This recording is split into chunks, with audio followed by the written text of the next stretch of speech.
বিজয়। মহাশয়, ঈশ্বরকে লাভ করতে গেলে, তাঁকে দর্শন করতে গেলে ভক্তি হলেই হয়? শ্রীরামকৃষ্ণ: হাঁ, ভক্তি দ্বারাই তাঁকে দর্শন হয়, কিন্তু পাকা ভক্তি, প্রেমা ভক্তি, রাগা ভক্তি চাই।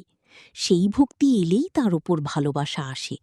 যেমন ছেলের মার ওপর ভালোবাসা, মার ছেলের ওপর ভালোবাসা, স্ত্রীর স্বামীর ওপর ভালোবাসা।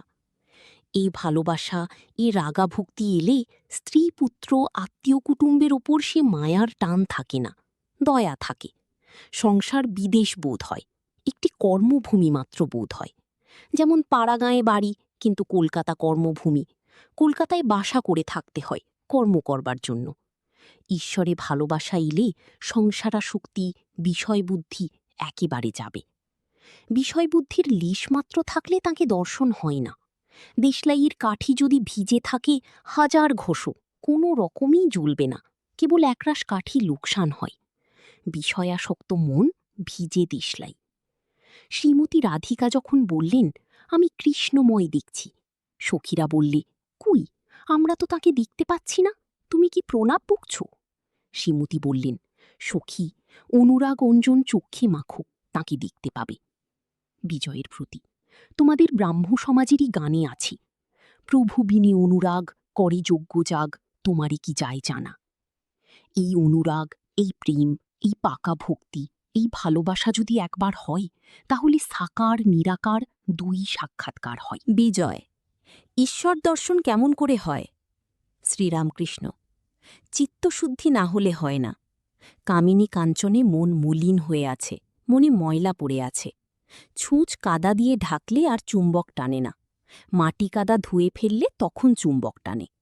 মনের ময়লা তেমনি চোখের জলে ধুয়ে ফেলা যায়। হে ঈশ্বর, আর অমন কাজ করব না বলে যদি কেউ অনুতাপে কাঁদে, তাহলে ময়লাটা ধুয়ে যায়। তখন ঈশ্বররূপ চুম্বক পাথর মনরূপ ছুঁচকে টেনে লন, তখন সমাধি হয়, ঈশ্বর দর্শন হয়। কিন্তু হাজার চেষ্টা কর, তাঁর কৃপা না হলে কিছু হয় না। তাঁর কৃপা না হলে তার দর্শন হয় না। কৃপা কি সহজে হয়? অহংকার একেবারে ত্যাগ করতে হবে। আমি কর্তা, এই বোধ থাকলে ঈশ্বর দর্শন হয় না।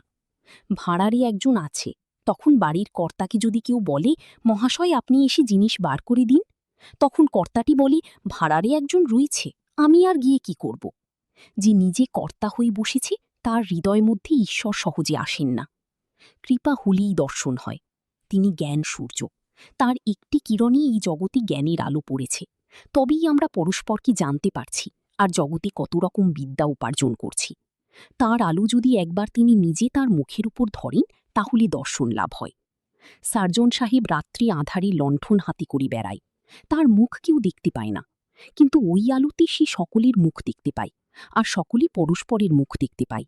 যদি কেউ সার্জনকে দেখতে চায়, তাহলে তাকে প্রার্থনা করতে হয়, বলতে হয়, সাহেব কৃপা করে একবার আলোটি নিজের মুখের ওপর ফিরাও, তোমাকে একবার দেখি। ঈশ্বরকে প্রার্থনা করতে হয়, ঠাকুর কৃপা করে জ্ঞানের আলো তোমার নিজের ওপর একবার ধর, আমি তোমায় দর্শন করি। ঘরে যদি আলো না জ্বলে, সেটি দারিদ্র্যের চিহ্ন। হৃদয় মধ্যে জ্ঞানের আলো জ্বালতে হয়। জ্ঞানদীপ জেলে ঘরে ব্রহ্মময়ীর মুখ দেখ না। বিজয় সঙ্গে ঔষধ আনিয়াছেন, ঠাকুরের সম্মুখে সেবন করিবেন। ঔষধ জল দিয়া খাইতে হয়, ঠাকুর জল আনাইয়া দিলেন। ঠাকুর অহেতুক কৃপা সিন্ধু, বিজয় গাড়ি ভাড়া, নৌকা ভাড়া দিয়ে আসিতে পারেন না। ঠাকুর মাঝে মাঝে লোক পাঠাইয়া দেন, আসতে বলেন। এবার বলরামকে পাঠাইয়াছিলেন, বলরাম ভাড়া দেবেন। বলরামের সঙ্গে বিজয় আসিয়াছেন। সন্ধ্যার সময় বিজয়, নবকুমার ও বিজয়ের অন্যান্য সঙ্গীগণ বলরামের নৌকাতে আবার উঠিলেন। বলরাম তাহাদিগকে বাগবাজারের ঘাটে পৌঁছাইয়া দিবেন। মাস্টারও ওই নৌকায় উঠিলেন। নৌকা বাগবাজারের অন্নপূর্ণা ঘাটে আসিয়া পৌঁছিল। যখন বলরামের বাগবাজারের বাড়ির কাছে তাহারা পৌঁছিলেন, তখন জ্যোৎস্না একটু উঠিয়াছে। আজ শুক্লপক্ষের চতুর্থী তিথি, শীতকাল, অল্প শীত করিতেছে। ঠাকুর শ্রীরামকৃষ্ণের অমৃতপম উপদেশ স্মরণ করিতে করিতে ও তাহার আনন্দমূর্তি হৃদয়ে ধারণ করিয়া বিজয়, বলরাম, মাস্টার প্রভৃতি গৃহে প্রত্যাবর্তন করিলেন। অষ্টম পরিচ্ছেদ। ঠাকুর শ্রীরামকৃষ্ণ দক্ষিণেশ্বর মন্দিরে বৈকালবেলা নিজের ঘরে পশ্চিমের বারান্দায় কথা কহিতেছেন। সঙ্গে বাবুরাম, মাস্টার, রামদয়াল প্রভৃতি। বাবুরাম, রামদয়াল ও মাস্টার আজ রাত্রে থাকিবেন। শীতের বড়দিনের ছুটি হইয়াছে। মাস্টার আগামী কল্লেও থাকিবেন। বাবুরাম নতুন নতুন আসিয়াছেন। শ্রীরামকৃষ্ণ ভক্তদের প্রতি। ঈশ্বর সব করছেন এ জ্ঞান হলে তো জীবন মুক্ত। কেশব সেন শম্ভু মল্লিকের সঙ্গে এসেছিল। আমি তাকে বললাম, গাছের পাতাটি পর্যন্ত ঈশ্বরের ইচ্ছা ভিন্ন নড়ে না। স্বাধীন ইচ্ছা কোথায়? সকলই ঈশ্বরাধীন। ন্যাংটা অত বড় জ্ঞানী গো, সেই জলে ডুবতে গিয়েছিল। এখানে 11 মাস ছিল, পেটের ব্যারাম হল, রোগের যন্ত্রণায় অস্থির হয়ে গঙ্গাতে ডুবতে গিয়েছিল। ঘাটের কাছে অনেকটা চড়া, যত যায় হাঁটু জলের চেয়ে আর বেশি হয় না। তখন আবার বুঝে ফিরে এলো। আমার একবার খুব বাতিক বৃদ্ধি হয়েছিল, তাই গলায় ছুরি দিতে গেছিলুম। তাই বলি, মা, আমি যন্ত্র, তুমি যন্ত্রী। আমি রথ, তুমি রথী। যেমন চালাও তেমনই চলি, যেমন করাও তেমনই করি। নন্দনবাগানের শ্রীনাথ মিত্র বন্ধুগণ সঙ্গে আসিয়াছেন। ঠাকুর তাহাকে দেখিয়া বলিতেছেন, এই যে, এর চক্ষু দিয়া ভিতরটা সব দেখা যাচ্ছে। সার্সির দরজার ভিতর দিয়ে যেমন ঘরের ভিতরকার জিনিস সব দেখা যায়। শ্রীনাথ, যজ্ঞনাথ এরা নন্দনবাগানের ব্রাহ্ম পরিবারভুক্ত। ইহাদের বাটিতে প্রতি বৎসর ব্রাহ্ম সমাজের উৎসব হইত। উৎসব দর্শন করিতে ঠাকুরপরি গিয়েছিলেন। সন্ধ্যার পর ঠাকুরবাড়িতে আরতি হইতে লাগিল। ঘরে ছোট খাটটিতে বসিয়া ঠাকুর ঈশ্বর চিন্তা করিতেছেন। ক্রমে ভাবাবিষ্ট হইলেন। ভাব উপশমের পর বলিতেছেন, মা, ওকেও টেনে নাও। ও অত দিনভাবে থাকে, তোমার কাছে আসা যাওয়া করছে। ঠাকুর ভাবে বাবুরামের কথা কি বলিতেছেন? বাবুরাম, মাস্টার, রামদয়াল প্রভৃতি বসিয়া আছেন। রাত্রি 8টা-9টা হইবে। ঠাকুর সমাধি তত্ত্ব বলিতেছেন। জড় সমাধি, চেতন সমাধি, স্থিত সমাধি, উন্মনা সমাধি। সুখ দুঃখের কথা হইতেছে। ঈশ্বর এত দুঃখ কেন করেছেন? মাস্টার। বিদ্যাসাগর অভিমান করে বলেন, ঈশ্বরকে ডাকবার আর কি দরকার?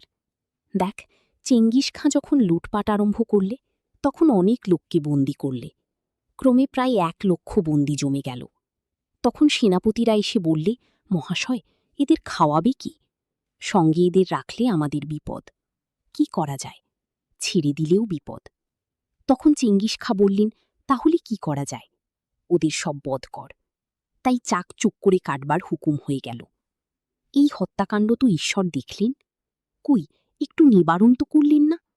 তা তিনি থাকুন, আমার দরকার বোধ হচ্ছে না। আমার তো কোনো উপকার হল না।